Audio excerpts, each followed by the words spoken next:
नमस्कार। आज हम बात करेंगे कि मेष लगन की कुंडली में अष्टम भाव में शुक्र किस प्रकार का प्रभाव डालता है और कैसा फल देता है।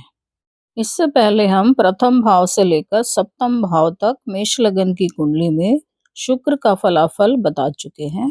मेष राशि का स्वामी जो है मंगल देव है, मतलब यहाँ पर लग्नेश जो है मंगल है, जो कि शुक्र से मित्रता भी नहीं रखते और ना ही शत्रुता रखते हैं। मंगल और शुक्र जो है आपस में समभाव रखते हैं। और इस कुंडली में जो है शुक्र को मार्केश कहा गया है, क्योंकि शुक्र को यहाँ पर दूसरा भाव और सप्तम भाव मिला है। दोनों भाव ही जो है मारक भाव कहलाते हैं। अष्टम भाव में वृश्चिक राशि है और वृश्चिक राशि का भी जो है स्वामी देव जो है मंगल ही है। मंगल की यह राशि जो है जल तत्व है, जबकि इसका स्वामी मंगल खुद अग्नि तत्व है। और अष्टम भाव जो है एक रहस्य का स्थान है, एक गुप्त स्थान है, एक गहराई का स्थान है। मतलब इस जल तत्व की राशि में जो है जल तत्व के साथ साथ एक छुपा हुआ उग्र भाव भी होता है। और इस भाव से हम देखते हैं व्यक्ति के रिसर्च को, अकल्ट विद्या को, अध्यात्म, मेडिटेशन, गुप्त धन को और अचानक घटने वाली घटनाओं को भी यहीं से ही देखा जाता है। चाहे वो दुर्घटनाएं हो अचानक घटने वाली, चाहे वो धन लाभ हो अचानक घटने वाली, और डेथ इंश्योरेंस से मिलने वाली लाभ को भी देखते हैं इसी भाव से ही। तो यदि शुक्र आकर बैठ जाते हैं अष्टम भाव में, तो कि शुक्र जो है इस कुंडली में द्वितीय भाव यानी कि हमारे धन भाव का, वाणी भाव का और जो है कुटुंब भाव का स्वामी है। ऐसे लोगों को जो है कई बार अपनी कही हुई बातों से ही हानि उठाना पड़ता है। मतलब कि उनके खुद की वाणी के कारण ही जो है उन पर आरोप लग सकते हैं, क्योंकि अष्टम भाव से जो है ब्लेम, आरोप और हानि को भी देखा जाता है। और दूसरे भाव से जो है हम अपने संचित धन को भी देखते हैं। तो ऐसा व्यक्ति जो है अपनी बीमारी में या किसी दुर्घटना में जो है अपने संचित धन को भी खर्चा कर सकता है। और शुक्र यहाँ पर बैठकर जो है अपनी सप्तम दृष्टि से दूसरे भाव को देख भी रहा होता है। तो शुक्र की दृष्टि पड़ने से जो है अचानक संचित धन में जो है लाभ भी हो सकता है। और दूसरा जो है कुटुंब भाव भी है, तो यहाँ पर रिश्ते मधुर भी होंगे और बीच बीच में जो है कड़वाहट भी आती रहेगी। ऐसे लोग जो है अकल्ट विद्या में या जो है मेडिटेशन में, अध्यात्म में बढ़ चढ़कर भाग लेते हैं। और ऐसे लोग जो है एक बहुत अच्छा ज्योतिष भी बन सकते हैं।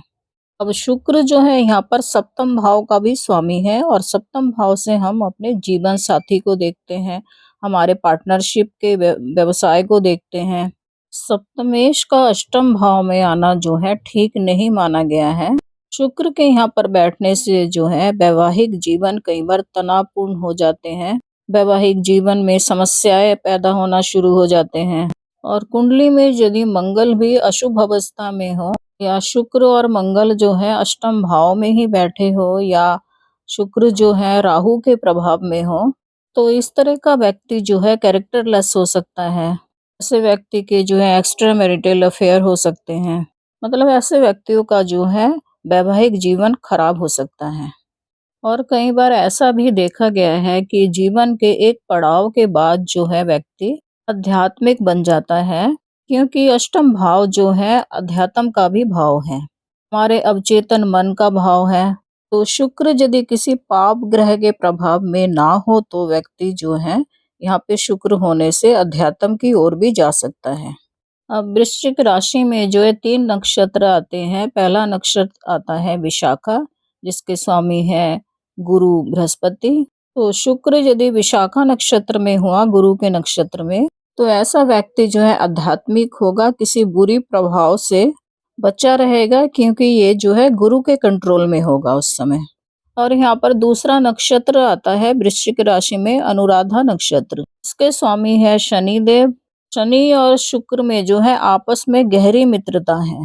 तो यहाँ पर शुक्र को शनि देव का ब्लेसिंग भी मिल जाएगा। और शुक्र देव जो कि एक भोग विलासी ग्रह है, और अष्टम भाव एक गहराई और रहस्यमयी जगह है। तो यहाँ पर जो है व्यक्ति अपने कैरेक्टर से गिरकर कार्य कर सकता है और भोग विलास का जीवन जीने वाला बन सकता है। तीसरा नक्षत्र जो है यहाँ पर आता है ज्येष्ठा नक्षत्र, और ज्येष्ठा नक्षत्र के स्वामी जो है बुध देव हैं। और बुधदेव भी जो है परम मित्र है शुक्रदेव के।